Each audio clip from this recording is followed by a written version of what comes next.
হরে কৃষ্ণা, রাধে রাধে। সবাইকে আজকে শয়ন একাদশী ব্রতে শুভেচ্ছা জানাই। আশা করি তোমরা সবাই ভালো আছো। আজকে আমি আমার গোপাল সোনাকে সকালবেলা ঘুমের থেকে উঠিয়ে আমি গোপাল সোনার স্নান আদি সেরে গোপাল সোনাকে আজকে আমি দেখো ফলাহার দিয়ে গোপাল সোনার আজকে পুজো করেছি। গোপাল সোনার আজকে ভোগ নিবেদন করলাম, ফল দিয়ে মা তুলসীকে জল নিবেদন করলাম। জয় শ্রীকৃষ্ণ, রাধে রাধে। এবার তোমরা আমার গোপাল সোনাকে আজকে এখন আমি শয়ন একাদশী ব্রতের পাঠ পড়ে শোনাবো। তোমরাও আমার সাথে এই শয়ন একাদশী ব্রতের পাঠ শ্রবণ করো। হরে কৃষ্ণ, রাধে রাধে। জয় শ্রীকৃষ্ণ। হরে কৃষ্ণ, রাধে রাধে। শয়ন একাদশী ব্রতে আমি মাহাত্ম্য পাঠ করছি। মহারাজ যুধিষ্ঠির বললেন, হে কৃষ্ণ, আষাঢ় মাসের শুক্লপক্ষের একাদশীর নাম কি বা মহিমায় কি, তা আমাকে কৃপা করে বলুন। শ্রীকৃষ্ণ বললেন, ব্রহ্মা এই একাদশী সম্পর্কে দেবর্ষি নারদকে যা বলেছিলেন আমি সেই আশ্চর্যজনক কথা আপনাকে বলছি। শ্রী ব্রহ্মা বললেন, হে নারদ, এই সংসারে একাদশীর মতো পবিত্র আর কোনো ব্রত নেই। সকল পাপ বিনাশের জন্য এই বিষ্ণু ব্রত পালন করা একান্ত আবশ্যক। যে ব্যক্তি এই প্রকার পবিত্র পাপনাশক এবং সকল অভীষ্ট প্রদাতা একাদশী ব্রত না করে তাকে নরকগামী হতে হয়। আষাঢ়ের শুক্লপক্ষের এই একাদশী শয়ন নামে বিখ্যাত। শ্রী ভগবান ঋষিকেশের জন্য এই ব্রত পালন করতে হয়। এই ব্রতের সম্বন্ধে এক মঙ্গলময় পৌরাণিক কাহিনী আছে, আমি এখন তা বলছি। বহু বছর পূর্বে সূর্যবংশে মান্ধাতা নামে একজন রাজর্ষি ছিলেন। তিনি ছিলেন সত্য প্রতিজ্ঞ এবং প্রতাপশালী চক্রবর্তী রাজা। প্রজাদেরকে তিনি নিজের সন্তানের মতো প্রতিপালন করতেন। সেই রাজ্যে কোনো রকম দুঃখ, রোগ, ব্যাধি, দুর্ভিক্ষ, আতঙ্ক, খাদ্যাভাব অথবা অন্য কোনো অন্যায় আচরণ ছিল না। এইভাবে বহুদিন অতিবাহিত হলো। কিন্তু এক সময় হঠাৎ দৈব দুর্বিপাকে ক্রমাগত 3 বছর সেই রাজ্যে কোনো বৃষ্টি হয়নি। দুর্ভিক্ষের ফলে সেখানে দেবতাদের উদ্দেশ্যে দান, মন্ত্রের সাহা সদা ইত্যাদি শব্দ বন্ধ হয়ে গেল। এমনকি বেদ ও পাঠও ক্রমশ বন্ধ হলো।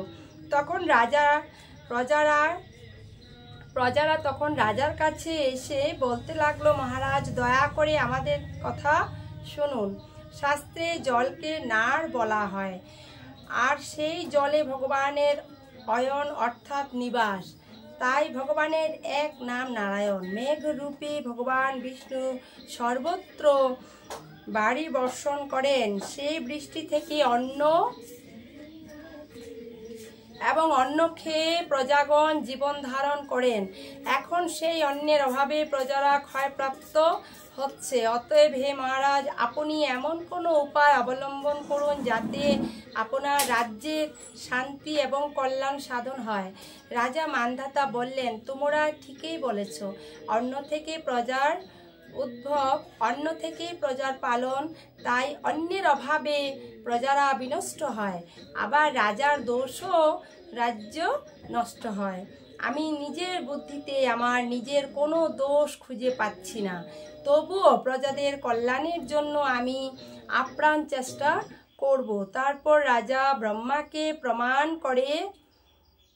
প্রণাম করে সৈন্যসহ বনে গমন করলেন। সেখানে প্রধান প্রধান ঋষিদের আশ্রমে ভ্রমণ করলেন। এভাবে একদিন তিনি ব্রহ্মার পুত্র মহা তেজস্বী অঙ্গিরা ঋষির সাক্ষাৎ লাভ করলেন। তাকে দর্শন মাত্রই রাজা মহানন্দে ঋষির চরণ বন্দনা করলেন।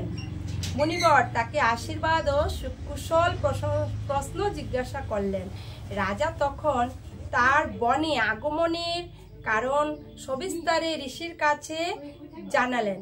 ঋষি অঙ্গিরা কিছু সময় ধ্যানস্থ থাকার পর বলতে লাগলেন, হে রাজন, এটি সত্যযুগ। এই যুগে সকল লোক দেবপরায়ণ এবং ব্রাহ্মণ ছাড়া কোনো অন্য কেউ তপস্যা করে না। এই নিয়ম থাকা সত্ত্বেও এক শূদ্র এই রাজ্যে তপস্যা করেছে। তার এই অকার্যের জন্য রাজ্যের এই দুর্দশা, তাই তাকে হত্যা করলেও সকল দোষ দূর হবে। রাজা বললেন, হে মুনিবর, তপস্যাকারী নিরপরাধ ব্যক্তিকে আমি কিভাবে বধ করব? আমার পক্ষে সহজসাধ্য অন্য কোনো উপায় থাকলে আপনি তা দয়া করে আমাকে বলুন। তদুত্তরে মহর্ষি অঙ্গিরা বললেন, আপনি আষাঢ় মাসে শুক্লপক্ষের শয়নী নামে প্রসিদ্ধ একাদশী ব্রত পালন করুন। এই ব্রতের প্রভাবে নিশ্চয়ই রাজ্যে বৃষ্টি হবে। এই একাদশী সর্বসিদ্ধির দাত্রী এবং সর্ব উপদ্রব নাশকারিণী। হে রাজন, প্রজা ও পরিবার বর্গ সহ আপনি এই ব্রত পালন করুন। মণিবরের কথা শুনে রাজা নিজের প্রাসাদে ফিরে এলেন। আষাঢ় মাসের উপস্থিত হলেও রাজ্যের সকল প্রজা রাজার সাথে এই একাদশী ব্রতের অনুষ্ঠান করলেন। ব্রতের প্রভাবে প্রচুর বৃষ্টিপাত হলো। কিছুকালের মধ্যে অন্নাভাব দূর হলো।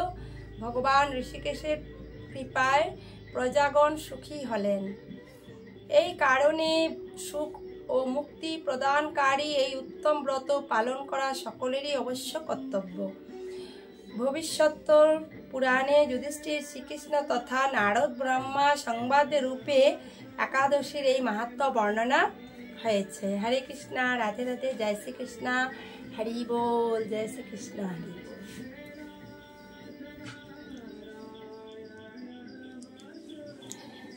তো বন্ধুরা, তোমাদের কেমন লাগলো শয়ন একাদশী ব্রত মাহাত্ম্য কথা? যদি তোমাদের ভালো লেগে থাকে তোমরা অবশ্যই একটি লাইক করবে, কমেন্টে রাধে রাধে জানিও।